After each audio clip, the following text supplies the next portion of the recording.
Do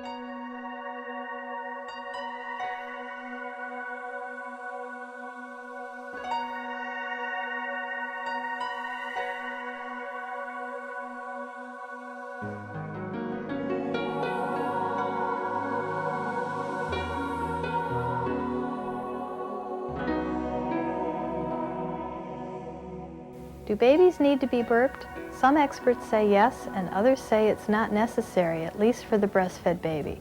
A lot of babies do burp themselves. Grandmother will tell you that you had to burp the bottle-fed baby to prevent gas or colic. The bottle flows easily, and some nipples make the flow out of control for some babies. This fast flow produces a gulpy, noisy swallow and sometimes choking. Burping these babies was kind to keep air out of the stomach. Native women in villages and other parts of the world aren't seen burping their babies, probably because they carry them around on their backs, upright and bouncing between feedings. Since we put our babies down in cribs, infant seats, and blankets on the floor, our babies may need to burp because they don't get moved as much and take larger, less frequent feedings. Some breastfed babies can swallow some air. It's possible for mother's milk to flow fast at the first letdown, causing an initial gulping, noisy swallow. Well, how does this cause air swallowing? For any baby, breast or bottle fed, there's a rhythm for breathing and swallowing, since you can't do both at the same time. The normal rhythm for baby is to breathe in, breathe out, and swallow. Inhale, exhale, and swallow. Air in, air out, swallow. This breathing is done through the nose and not through baby's mouth. The mouth is busy feeding, so the breathing has to happen all in the nose. When the milk flow is rapid, the baby is caught off guard and breaks that inhale, exhale, swallow rhythm, and she may swallow before she breathes out. When this happens, she swallows air down with the milk. This would sound like breathe in, swallow, and then breathe out. Why is air such a problem in the stomach? Right here, we have baby's stomach, and it empties into the intestines.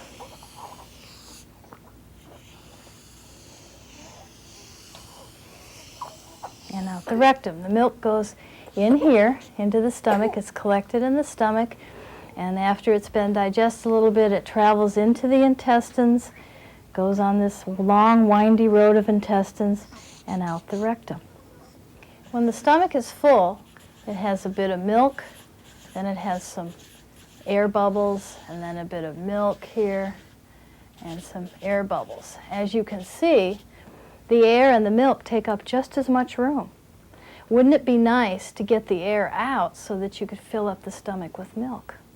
The other problem with air left in the stomach is that it can leave the stomach and travel into the intestines, where it forms little air pockets, bulging out the intestine wherever it goes. When it moves through the intestines, bulging it out, it causes discomfort. Some babies are so fearful of discomfort when they pass gas that they hold their bottom shut and then they push and grunt and act miserable. If this happens, you can put baby in what we call the knee-chest position. Put her up against your chest and then put her knees on her chest by raising her knees like this. What that does is it makes it impossible for her to shut her bottom. It opens her bottom or her rectum. You can try this at home. Lay on your back. Oh, there she goes. She had some bowel movement. Isn't that wonderful? You can try this at home by laying on your back and bring your knees up to your chest and see if you can close your own bottom. It's almost impossible to do. So if she's really fussy and she won't nurse and you know she needs to get this gas out, you can walk around with her in this position until she passes the gas or has a bowel movement. If she's kind of fussy and tense, let her suck on your finger for a few minutes because that settles them down. And then when they've passed some gas, then you can try putting them back to breast. Yeah, you want to go back to breast, don't you? And nurse some more to get the rest out. What we really need to emphasize here is prevention. Burping can get the air out of the stomach before it ever reaches the intestine. And there are several ways you can do that. Before we get started in that, I want to show you the principle of burping. So let's see, let's have Maxwell here for a minute. Oh, hello Maxwell, how are you? Baby's heart is on the left side of his body, and his stomach is right below the heart. Boy, is his stomach full, too. If you're not sure where the heart is, you can feel. And you feel for where the heart is, and the stomach's right underneath it. The first principle of good burping is to put some pressure on that stomach to help push the air out. So I'm going to take the palm of my hand, and I'm going to put it on his stomach, like this. And I'm going to hook my thumb underneath his armpit, and I'm going to hook my other fingers over here. And I'm going to lean him forward so that my hand is the sole support of his body. That's the first principle, is to apply pressure. Now, a lot of people will say, hold the chin like this, but then there's no pressure down here, and baby's not as comfortable. They really like this pressure on their tummy. Now, if he squirms a little bit, sometimes you can hold his arms in front of him. And the second principle of burping is to pat him on his back. What the patting does is it moves that bubble up to the top of the stomach so that the pressure can make it follow through and come all the way out. Now, some people pat very lightly, and that really doesn't do anything to move a bubble to the top of the stomach. I like to cup my hand and really kind of give him some thumps. Now, they don't mind this at all. And some mothers have found that they have to thump a little harder. When you put the hand on the baby's abdomen, I want you sitting the baby barely on your knee, Jim, so that you lean the baby forward so all a baby's weight is on your hand. If you were to pick that baby up off your knee with one hand, you could do it. That's right, exactly. Now put the baby back sitting on the knee slightly. The baby's really, the knee's not supporting the baby, your hand is. And what that does is it gives so much support in baby's trunk that they can support their own head, and their arms beautifully come forward and relax. See how nice and relaxed those hands are? So you don't need to support the chin. You're better off with your thumb under the armpit and your fingers under the other armpit and providing support. And what that does is it makes baby's whole chest and abdomen straight, so that the baby's not scrunched over and the internal organs are not being squished. And your patting is wonderful. And you can rub the back, pat the back. And I think babies are so much more relaxed in this position of burping, which is probably why it's my favorite. But remember, whatever method works for you is right. Just because it's my favorite doesn't mean that it's going to be your baby's favorite. Another way to do it is to put baby up on your shoulder. Dads do this one much, much better because they have an absolutely flat chest. Now watch what happens when I put Matthew up on my shoulder. If I do it this way, Matthew's tummy is right in the valley between my shoulder and my breast, so therefore there's no pressure on his tummy. So this won't work as well for me being a woman. I'd be better off putting Matthew higher on my shoulder, so that what's putting pressure on the tummy now? My shoulder's putting pressure on the tummy. Now you want to hang on to a leg so you don't lose them. This feels scary at first, but it really is easy. And then you can pat him. Now see how he can bring his own head control into play here because his head's hanging down. Look at how nice and relaxed his arms are. Can you see that? Now I could pat him a whole lot stronger. A third alternative is over the knee. I think Maxwell's ready to nurse again, so, okay, you can take him. And we'll take this little one and show you the over-the-knee hold. Oh, thank you. Okay. Now, with this position, you want to put baby's legs between your legs and kind of drape baby right over your knee. Now, what you might want to do is slip your arm under to give baby's head a little support if you feel comfortable doing this. Put your baby's legs in between your legs and bring your knee together to kind of anchor the baby. That makes you feel much better about it. And you can pat the same way. Now, what's putting pressure on baby's stomach here? My thigh, exactly. Okay, I think it's silly to call it the over-the-knee method when really it's over the thigh, isn't it? But the thigh is putting the pressure. You can pat or you can rub upward.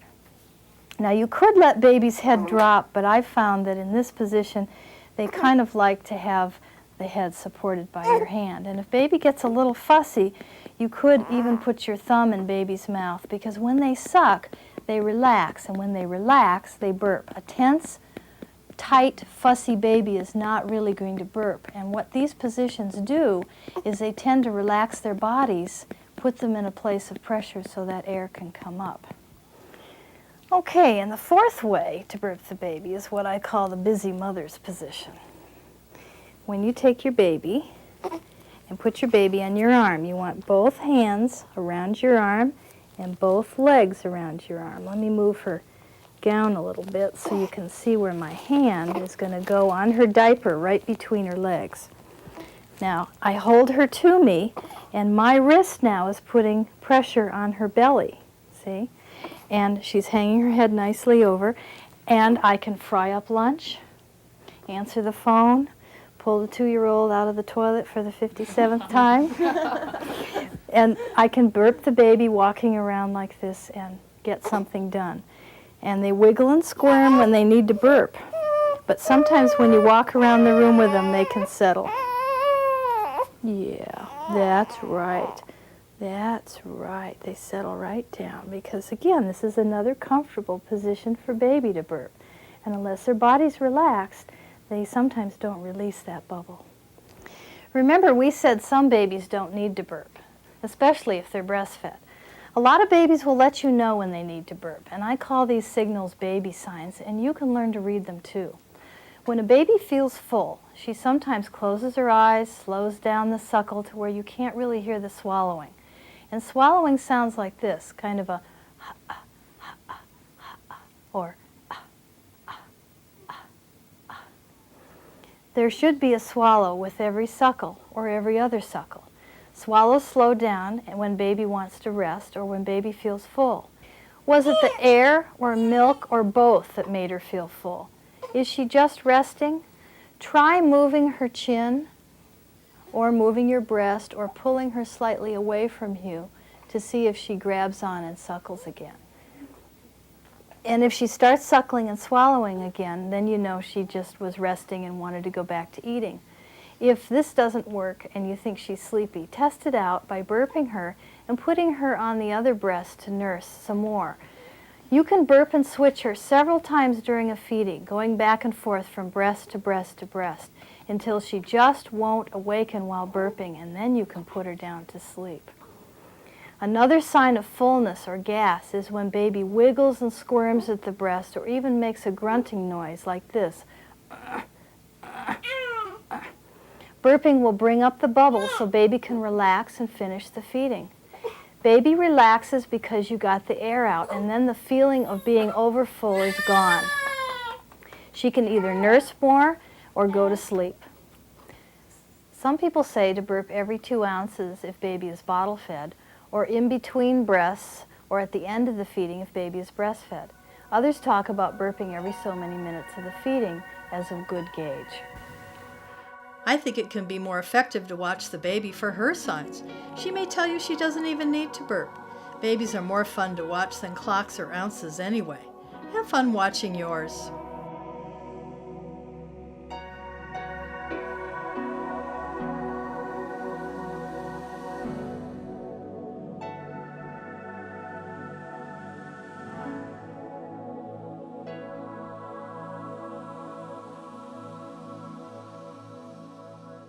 Can you continue breastfeeding after you return to work? Sure, it's easy. With Volume 5, you can watch and listen to 15 successful working women who explain how it's done. This is a must for new mothers. It gives practical solutions and a variety of applications that can help you return to work. Be a success. Women who've done it and are doing it, networking together in a discussion. Tell how to prepare for going to work, when to pump milk, and ideas for keeping up your milk supply. Watch and pick up tips that you can use to fit into your family's lifestyle or your work situation. Everything you need to know so you can be a successful working mother.